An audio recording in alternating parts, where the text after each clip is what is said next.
दोस्तों नमस्कार। आज हम लेकर के आए हैं चर्चित मुस्कान की वो कहानी जिसके बीच पति सौरभ और प्रेमी साहिल हैं और चर्चा खूब हो रही है नीले कंडाल की, सीमेंट के घोल की, ड्रग्स की और शिमला के वादियों में हनीमून की। तो आइए हम आते हैं इसी पर। मेरठ का वो घर जिस घर के बाहर लगी थी भीड़, सैकड़ों लोग बाहर खड़े थे और दंदनाती हुई पहुंची कई गाड़ी पुलिस की और फॉरेंसिक टीम। दोनों ही पुलिस और फॉरेंसिक टीम उस घर के अंदर दाखिल होते हैं और लोग बाहर इंतज़ार करते हैं कि आखिर इतनी बड़ी पुलिस क्यों इस घर में घुसी है और इस घर में आखिर ऐसा क्या हो रहा है या क्या देखने गई है, किसे पकड़ने गई है, इसकी चर्चा घर के बाहर होने लगती है। लोग एक दूसरे से सुगबुगाहट करने लगते हैं, पूछने लगते हैं क्या बात है, इतने सारे पुलिस कर्मी यहाँ आए हैं, इतनी गाड़ियाँ आई हैं, बड़े बड़े अधिकारी आए हैं मेरठ के और इस घर के अंदर दाखिल हुए हैं, ऐसा इस घर में क्या है। कुछ देर के बाद लोग हैरान रह जाते हैं कि पुलिस गई, फॉरेंसिक टीम गई और बाहर निकली तो एक नीले कंडाल को लेकर। वो कंडाल, जिस कंडाल में अमूमन लोग जो है बाज़ार से ख़रीद करके लाते हैं तो पानी भरते हैं, वो हल्का सा कंडाल होता है, अधिक से अधिक जो है 2 केजी 4 केजी का, लेकिन वो कंडाल कुंटल के हिसाब से उसका भार दिखाई दे रहा था। कई लोग उसको जो है किसी तरह से घर के बाहर लेकर के आ रहे थे। अब लोगों को ये समझ में नहीं आ रहा था कि आखिर ये कंडाल को क्यों लेकर के आ रहे हैं। तब तक वहाँ पर एक माल वाहक वैन मंगाया गया और उस पर उस कंडाल को रख दिया गया। फिर पुलिस और फॉरेंसिक टीम बिना कुछ बताए वहाँ से वो निकल गई। फर्राटे भरते हुए पुलिस दल और वो वाहन पहुँचा पोस्टमार्टम हाउस, जहाँ पर उस कंडाल को उतारा गया। और जब उस कंडाल को उतारा गया तो वहाँ के जो डॉक्टर थे वो भी हैरान थे कि आखिर इस कंडाल को लेकर के पुलिस इतनी बड़ी मात्रा में यहाँ क्यों आई है, इतनी बड़ी फोर्स क्यों आई है। समझते देर नहीं लगी, पुलिस ने सारी बात बताई और उस कंडाल का अब ऑपरेशन शुरू होता है पोस्टमार्टम हाउस के बाहर। यानी पोस्टमार्टम हाउस के बाहर उस कंडाल का पोस्टमार्टम शुरू हो जाता है और वहाँ पर बुलाए जाते हैं वो लोग जो उस कंडाल को काट सके और उसमें जो सीमेंट जमा था उसको भी काट सके। अब आइए इसके पीछे की बात हम बता दें। मुस्कान, वो सुंदर लड़की जिसके ऊपर मर्चेंट नेवी में काम करने वाला सौरभ लट्टू था, उसको हम सफ़र बनाना चाहता था, जीवन संगिनी बनाना चाहता था, घर से बगावत कर दी और उससे उसने शादी कर ली। मात्र जो है 3 - 3.5 साल पहले। और शादी करने के बाद वो दोनों मेरठ के एक घर में किराए पर रहने लगे। अब मर्चेंट नेवी में सौरभ काम करता था, इसलिए उसका अधिकतर लंदन आना जाना रहता था और लंदन जाता था तो काफ़ी दिनों के बाद वापस लौटता था। इधर उसकी पत्नी मुस्कान मेरठ के घर में अकेले रहती। कुछ दिन के बाद उसको एक पुत्री भी पैदा हो गई, एक बेटी को उसने जन्म दिया। बेटी अब जो है 3 साल की हो गई है, एक प्ले स्कूल में पढ़ती है। लेकिन कहानी में तब ट्विस्ट आता है जब मुस्कान मेरठ में रहते हुए उसी कॉलोनी के एक युवक के जाल में फंस जाती है और उससे उसकी आंखें 2-4 हो जाती हैं। उसके बाद मुस्कान के जीवन में सौरभ की जगह लेने के लिए आ जाता है साहिल शुक्ला और साहिल शुक्ला उसके साथ अब प्रेम की पेंगे भरने लगता है। उसके घर उसका आना जाना शुरू हो जाता है, क्योंकि पति सौरभ भारत में नहीं रहता है। अब ये इतनी बातें आगे बढ़ गई कि कुछ लोगों को इसके अंदेशा हो गए कि आखिर में जो ये साहिल शुक्ला है ये मुस्कान से इतना मिलता जुलता क्यों है। उसके बाद कि जब बात आगे बढ़ी तो मकान मालिक को भी इस बात का अंदेशा हो गया कि ये साहिल नाम का जो युवक है ये मुस्कान के कमरे में क्यों आता जाता है, और उसने जो है पूरी बात की उसने तस्दीक की और पता कर ली। इसी बीच सौरभ लंदन से भारत पहुंचता है, और जब लंदन से भारत फरवरी के महीने में पहुंचता है तो वो मुस्कान के पास आता है, और जब मुस्कान के पास आता है तो मकान मालिक ने मुस्कान और साहिल की कहानी पूरी उसके सामने खोलकर रख देता है। इसके बाद सौरभ को गुस्सा आता है। सौरभ जो है मुस्कान से विरोध जताता है। साहिल को लेकर दोनों के बीच तकरार होती है, और तकरार यहाँ तक बढ़ जाती है कि अब दोनों फैसला करते हैं कि हम तलाक ले लेंगे, डिवोर्स ले लेंगे। पीछे इसके एक और मकसद तब तक आ गया।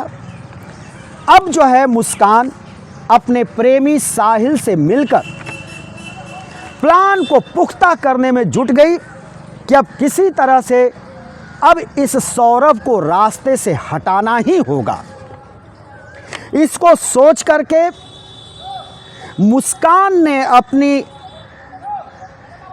जन्मदिन पर सौरभ को आमंत्रित किया, क्योंकि सौरभ थोड़ा नाराज़ चल रहा था।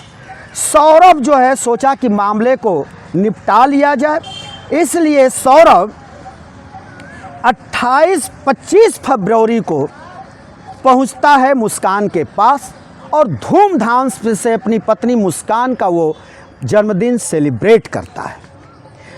उसी दिन ये तय कर लिया था मुस्कान ने कि साहिल के साथ मिल करके सौरभ को निपटा देना है, लेकिन उसका प्लान फेल हो जाता है और सौरभ बच निकलता है, सौरभ की जान बच जाती है।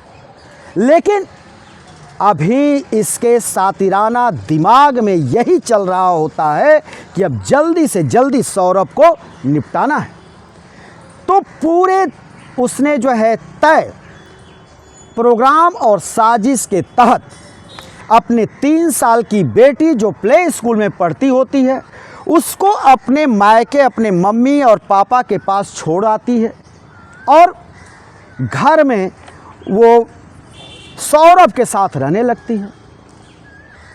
3 मार्च को उसने क्या किया, उसने अपने सातिराने चाल को अंजाम देने के लिए पूरी तरह से तैयार बैठी थी। शाम होते, किरण ढलते ही, अंधेरा होते ही अपने प्रेमी को साहिल को इसने घर बुलाया और साहिल को घर के अंदर छुपा दिया। सौरभ के साथ खाना पीना खाने के बाद ये सोने चली गई। सौरभ को जब नींद आ गई, जब इसने देखा कि सौरभ गहरी निद्रा में सो गया है, तो इसने अपने चाल को अंजाम देने के लिए साहिल को कमरे में बुला लिया। साहिल ने सोचा कि पहले मुस्कान ही अपने जो है हाथ से सौरभ के उसी दिल में खंजर खोपे जिस दिल से जो है सौरभ मुस्कान को चाहता था, और हुआ भी यही। मुस्कान ही ने सबसे पहला खंजर अपने पति सौरभ के सीने में उतार दिया। उसके बाद दे दनादन उसके शरीर पर टूट पड़ा साहिल, और एक नहीं तमाम बार उसने वार किया। सौरभ हिम्मत जुटा करके, जितना उससे हिम्मत बना उतना वो जो है विरोध करना चाहा, लेकिन एक वक्त ऐसा आया कि दोनों के वार से वो निढाल हो गया। उसके प्राण पखेरु उड़ गए। इसके बाद मुस्कान और साहिल ने मिलकर के उसके शरीर के 3 टुकड़े कर दिए, गले को अलग कर दिया और दोनों हाथों को अलग कर दिया। जिसके बाद साहिल और मुस्कान मिल करके एक बड़े बैग में उसके धड़ को, उसके शरीर के धड़ को रखा और बेड के नीचे कर दिया। साहिल अपने घर जाते समय दोनों हाथों और सिर को एक बैग में लिया और अपने घर निकल गया। लेकिन इधर मुस्कान की हालत खराब थी, क्योंकि उसके पति सौरभ का छत बिछत सौ बेड के नीचे था। उसको रात भर नींद नहीं आई, वो डर के मारे, भय के मारे कांप रही थी और उसको सौरभ का भूत अब सताने लगा। जैसे तैसे कुछ घंटे उसने रात का बिताया और तड़के भोर में 3 बजे वो भागी घर से और पहुंच गई साहिल के घर, प्रेमी के घर, जहां जाकर साहिल के साथ कुछ देर तक उसके घर में रुकी। और उसके बाद साहिल उसके शरीर के टुकड़ों को जो लेकर गया था लेकर के फिर से मुस्कान के घर आता है। दोनों बाजार जाते हैं, एक नीले रंग का ड्रम खरीद करके लाते हैं। उस ड्रम में सौरभ के कटे हुए पार्ट, शरीर के जितने भी उसके शरीर के कटे हुए हिस्से थे उसको अंदर भरते हैं और फिर सीमेंट का गाढ़ा घोल डाल देते हैं। और जब डाल देते हैं सीमेंट का गाढ़ा घोल तो वो पत्थर का रूप ले लेता है। ये सारा कृत्य करने के बाद 4 फरवरी को मुस्कान अपने घर से 84,000 रुपये लेती है और प्रेमी साहिल के साथ निकल जाती है शिमला हनीमून पर। और ये शिमला में ये सब रहते हैं 14 दिन और 14 दिन में ये मनाली, कसौल और शिमला सब जगह ये घूमते हैं और ऐश करते हैं, अच्छे अच्छे होटलों में रहते हैं और कुछ ऐसे ही वादियों का ये आनंद उठाते हैं जैसी वादी आप हमारे पीछे बैकग्राउंड में देख रहे हैं। लेकिन कहानी यही नहीं ख़त्म होती। वो जो 84,000 रुपया रहता है वो एक दिन ख़त्म हो जाता है, यानी 14वें दिन ख़त्म हो जाता है। सातिर मुस्कान अपने पति के एटीएम को लेकर के पहुंच जाती है पैसा निकालने, लेकिन पैसा निकल नहीं पाता क्योंकि तब तक सौरभ पहले ही अपने एटीएम का पासवर्ड चेंज कर दिया होता है, पैसे नहीं निकल पाते। और ये जो मुस्कान थी इसको लत लग गया था साहिल के साथ दारू पीने का, ड्रग्स लेने का, तो इसलिए अब इनके खर्चे नहीं चल पा रहे थे। तो मुस्कान ने अपने पिता से संपर्क किया और कहा कि कुछ पैसे भेज दीजिए। पिता का जवाब था कि जब तुम्हारे साथ सौरभ है तो तुमको पैसे की क्या ज़रूरत। जब इस तरह से पिता से इसने बात सुनी तो इसको अब कोई चारा नहीं बचा और लौटना ही था। तो जब ये लौट करके आई मेरठ अपने प्रेमी साहिल के साथ, तो साहिल अपने घर चला गया, मुस्कान अपने घर गई। लेकिन मुस्कान की चैन और नींद दोनों गायब था। घर में वो पल भर रहने के लिए तैयार नहीं थी। उसको डर सता रहा था क्योंकि सौरभ उसी घर के एक नीली टंकी के अंदर, एक ड्रम के अंदर भूत बन चुका था, पत्थर में तब्दील हो गया था और वो डर इसको खाए जा रहा था। जिसके बाद ये भाग करके गई फिर साहिल के घर और उसी के घर एक दिन गुजारा किसी तरह से। और जब इसकी माँ और बाप ने पूछा कि तुम तो आ गई, सौरभ कहाँ है, बात कराओ, तब इसने अपने माँ और बाप से कहा कि मैंने सौरभ के टुकड़े कर दिए। ये बात सुनते ही मुस्कान के माँ और बाप दोनों बिलख पड़े और कहे कि दामाद तो मेरा हीरा था, इतना सज्जन मेरा दामाद था, ये डायन तुमने क्या किया, तुमको फांसी होनी चाहिए। ये दोनों कभी प्रेम विवाह किए थे, लेकिन जो है फिर बाद में जब बच्ची हुई तो दोनों तरफ के माँ बाप इनसे नज़दीकी बनाने लगे थे। अब जो है इसकी माँ मुस्कान की और पिता दोनों थाना पहुँचे और वहाँ से पुलिस को ले करके पहुँचे साहिल के घर, जहाँ मुस्कान की गिरफ्तारी करवा करके मांग किए कि इसको बड़ी से बड़ी सज़ा मिले, यानी इसको फांसी की सज़ा मिले और साहिल को भी फांसी की सज़ा मिले। अभी साहिल गिरफ्तार नहीं हो पाया, लेकिन मुस्कान हवालात के पीछे पहुंच चुकी है। मुस्कान के बारे में इधर खबर यह है कि जब मुस्कान को लेकर के कोर्ट में पुलिस पहुंची तो वहां पर वकीलों ने ज़बरदस्त विरोध किया और पुलिस अभिरक्षा में मुस्कान की वकीलों ने जमकर पिटाई की। किसी तरह से पुलिस ने उसको वहां से बचा करके निकाला। तो ये है मुस्कान की हैवानियत की कहानी, जो अपने साजन की भी नहीं हुई और जो दिल से अपना पूरा प्यार न्यौछावर करता था, उसी के 3 टुकड़े करके उसमें भर करके सीमेंट डाल करके बूत बना दिया था, पत्थर बना दिया था। और जब पोस्टमार्टम हाउस में उस कंडाल को काटा गया, पत्थर को उसमें जो है सीमेंट जो था उसको जब काटा गया, तोड़ा गया, तो उसके अंदर सौरभ के शरीर के टुकड़े निकले।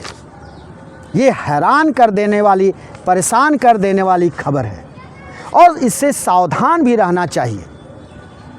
तो ये खबर है मुस्कान सौरभ के बीच जो आया साहिल, और साहिल के सातिराने दिमाग के चलते और मुस्कान ने ये खूनी खेल खेल दिया। दोस्तों, हम फिर किसी वीडियो को लेकर आगे हाजिर होंगे आपके सामने। तब तक के लिए शिवमूर्ति दुबे को दीजिए इजाज़त।